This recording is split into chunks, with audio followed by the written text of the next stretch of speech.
detecté dos cosas que me sorprendieron muchísimo y sobre las cuales quiero poner el énfasis porque te demuestran la falta de seriedad con la que esto se ha preparado. Y por lo tanto, el análisis del contenido, que también me gustaría hacerlo contigo, carece de credibilidad. No puede haber voluntad política en algo que no entiendes, ¿no? Primer ejemplo, ella termina, más o menos en las primeras 60 páginas, termina el cuento de las cosas que había hecho, reconociendo que había una crisis política sin reconocer que ella fue parte de esa crisis política. Ella señaló que el gobierno anterior fue un desastre, menos lo que ella hizo en Midis, lo que te demuestra esta mirada de la autorreferencia sin que tenga mucha conciencia de lo que pasa en el país. El segundo hecho es que cuando ella termina, deja de leer, sale de lo que estaba escrito, que yo lo estaba leyendo, levanta la mirada y dice, estamos de vuelta y estamos en vitrina. Inmediatamente a un enlace con la ex ministra de Justicia, Marisol Pérez Tello. Ex ministra, ¿cómo está usted? Bienvenida a Exitosa. ¿Cómo estás? Muy bien, buenos días. Bueno, la situación crítica de Venezuela obviamente merece una opinión desde su perspectiva como ex ministra de Estado. ¿Qué es lo que usted, cuál es su... ¿Cuál cree usted que debería haber sido la actitud de nuestra presidenta frente a esta crisis? Bueno, yo creo que el Perú se ha posicionado bien, exigiendo que se respete la votación de los hermanos y hermanas venezolanas. Yo estuve siguiendo el proceso en el Perú, que se formó con Beniactiva y un grupo de abogados venezolanos, un monitoreo y seguimiento al proceso de elección. En el Perú ni siquiera dejaron que se inscribieran todas las personas que están acá, han votado menos de 500 personas en el país.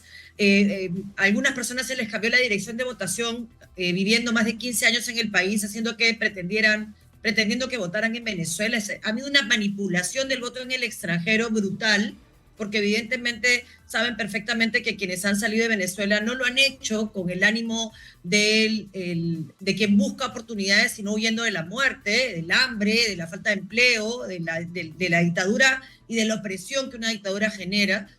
Yo creo que los resultados son clamorosos, pero no se trata tanto de lo que yo crea como de lo que se pueda comprobar con las actas. Así que el trabajo que se ha hecho a través de la coalición, liderado por María Corina y por el candidato presidencial, han sido fundamentales para que esto se pueda acreditar frente al mundo y que no parezca una pataleta de perdedores a las que también estamos muy acostumbrados los países latinoamericanos, ¿no?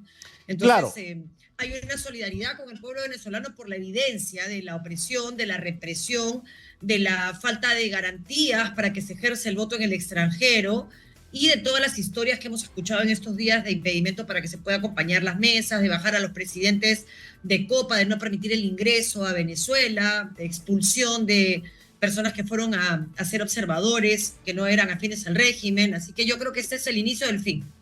Claro.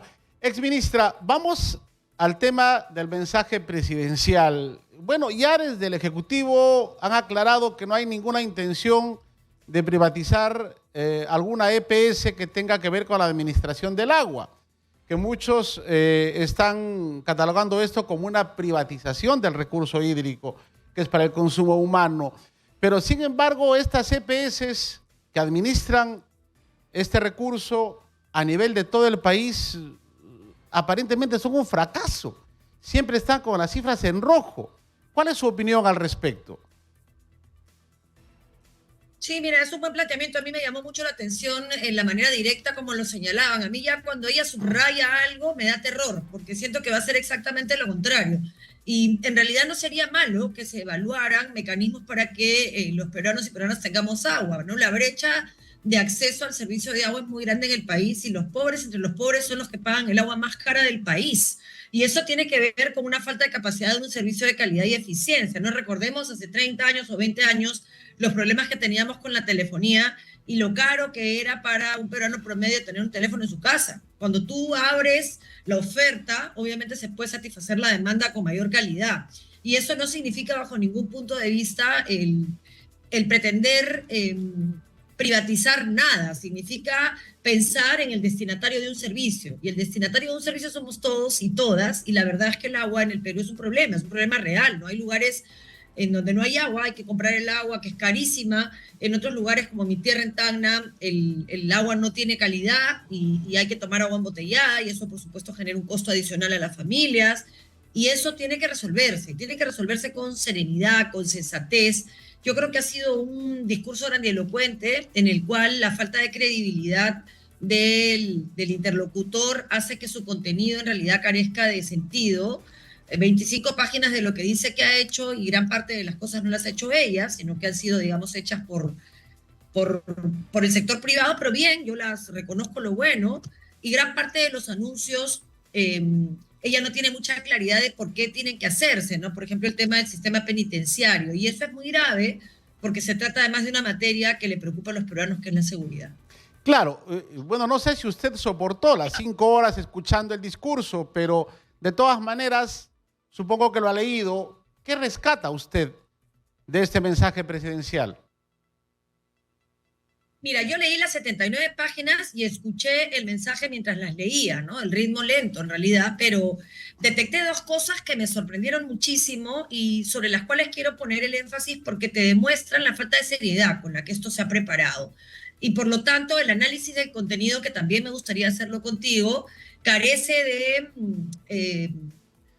de credibilidad. No puede haber voluntad política en algo que no entiendes, ¿no? Primer ejemplo, ella termina, más o menos en las primeras 30 páginas, termina el cuento de las cosas que había hecho, reconociendo que había una crisis política sin reconocer que ella fue parte de esa crisis política. Ella señaló que el gobierno anterior fue un desastre, menos lo que ella hizo en Midis, lo que te demuestra esta mirada de la autorreferencia sin que tenga mucha conciencia de lo que pasa en el país. El segundo hecho es que cuando ella termina, deja de leer, sale de lo que estaba escrito, que yo lo estaba leyendo, levanta la mirada y dice, estamos de vuelta y estamos en vitrina. Y eso no estaba, por supuesto, escrito, pero sí revela que ella piensa que de verdad ha hecho algo que ha convertido al país, pues, en un país próspero, ¿no? No se entera de las tasas de inseguridad ciudadana, de las tasas de anemia, de las tasas de nutrición, de las opiniones del Consejo Fiscal y del riesgo permanente que tenemos de quebrar el equilibrio. No se entera del 5% que tiene y que junto con el Congreso de la República están legislando en contra del 95% del país. No se entera que la ley de lesa humanidad nos pone en una situación frente a la comunidad internacional que nos aleja de la OCDE y de ser considerados un país serio. No se entera que las muertes exigen una explicación de parte de todos los organismos de derechos humanos. Entonces, todas estas cosas que tú dices, oye, ¿me estás hablando en serio? ¿En serio crees que estamos de vuelta a dónde? A la crisis, a la precrisis, al gobierno de Castillo, y estamos en vitrina, pero estamos en vitrina por las razones incorrectas, por las joyas, porque es la presidenta con mayor respeto, representación en América Latina. Claro. Eso, digamos, es lo malo. Marisol, sí, Marisol, usted ha sido ministra de Justicia y obviamente es importantísimo lo que usted tenga que decir con lo que respecta a la postura, a la proyección que pueda tener este gobierno frente a la lucha contra la delincuencia. Hemos tenido a dos ministros que han cuestionado duramente al Poder Judicial, al Ministerio Público, y le han tirado la pelota a ellos respecto al fracaso que tenemos hasta el momento en la lucha contra la inseguridad. ¿Cuál es su lectura respecto a esta crisis que vivimos con la inseguridad? Muchas gracias por la pregunta, porque esa era mi segunda crítica, pero también quiero ahí reconocer que sí se ha planteado con claridad que la lucha contra la seguridad requiere un equipo de trabajo. Y eso era CONASEC, la Comisión Nacional de Seguridad Ciudadana. Eso tiene que hacerse trabajando en conjunto, con la etapa de prevención, que es una etapa del Ejecutivo y de los gobiernos locales y regionales, con la etapa de investigación, que es una etapa que combina la policía y el Ministerio Público, con la etapa de procesamiento, que es Ministerio Público y Poder Judicial, con la etapa de sanción, que es el Instituto Nacional Penitenciario. Y ahí hay una sentencia del Tribunal Constitucional que pone en evidencia que no tenemos capacidad de albergue y capacidad de cuidar la seguridad del país dentro de las cárceles. Y por eso me llamó mucho la atención que ya no entendiera el concepto de establecimiento penitenciario y le llamara la atención al ministro públicamente en medio de mensajes, pero en fin, esas son anécdotas. Lo interesante del discurso es que sí, por lo menos en la letra, hay claridad que esto es un trabajo conjunto, ¿no? Y también se refuerza y se anuncian una serie de incentivos en términos de una mejor logística para poder hacer el trabajo que se tiene que hacer a nivel de prevención y de investigación, y atacar la pobreza, que es en realidad uno de los problemas principales de nuestro país. La educación también es un tema que hay que enfrentar, pero bueno, todo eso con un gobierno tan débil es difícil de creer, pero la esperanza para mí está puesta en la gente, ¿no? En las personas, en lo que somos capaces de hacer los peruanos. Sí me parece interesante que haya un énfasis importante en la pequeña y mediana empresa. También me parece interesante que se haya dicho que van a observar algunas leyes. Me gustaría saber si va a ser la de impunidad entre las que han anunciado. Me preocupa un poco que consideren que el cambio del nombre de un ministerio va automáticamente a resolver el problema de la falta de planificación en materia de seguridad. Pero bueno, ahí vamos. No he estado feliz, la verdad, con el mensaje ni con estos 2 días Claro. de la actuación del gobierno, pero sí he estado muy feliz desde ver a las personas volcadas a la calle, a abrazar y a ver a sus hijos desfilar. Eso me genera mucha ilusión, ¿no? Marisol, Pero y bueno, con lo que es en nuestro país. respecta, sí, usted mencionó el tema penitenciario.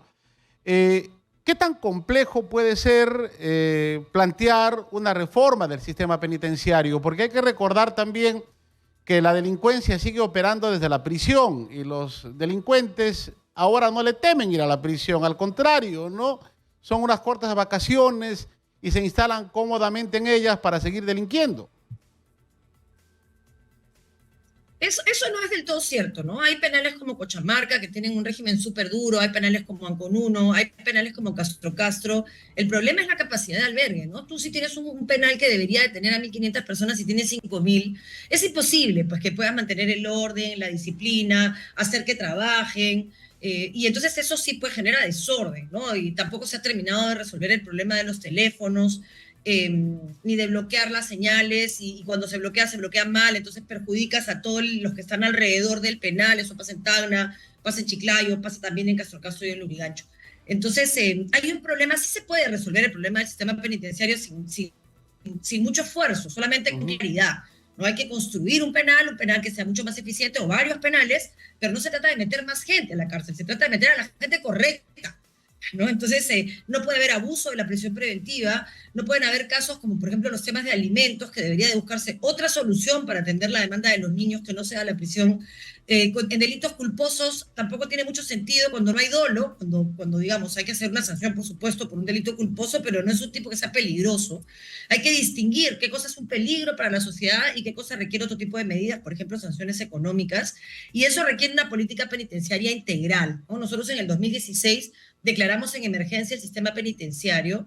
Han pasado casi 8 años y sigue declarado en emergencia. Pues una emergencia se resuelve en los siguientes 48 meses, o si no, dejó de ser una emergencia. Pues es una forma de sostener el trabajo. Es verdad que hoy el jefe del INPE es un hombre que conoce mucho y está logrando mantener, y el de Fuerzas Especiales también, el de BOES también sabe muchísimo de esto, tiene muchos años en esto, pero claro, no basta solo con la capacidad del Instituto Nacional Penitenciario, que hay mucha experiencia, si no tienes la logística, ¿no? Si 2 personas cuidan a 400 o a 600, es muy complicado en realidad manejar la disciplina dentro de un penal, pero han hecho un trabajo increíble. No ha habido motines desde la pandemia, en la que fue más un tema de reclamo de salud y de oxígeno que otra cosa.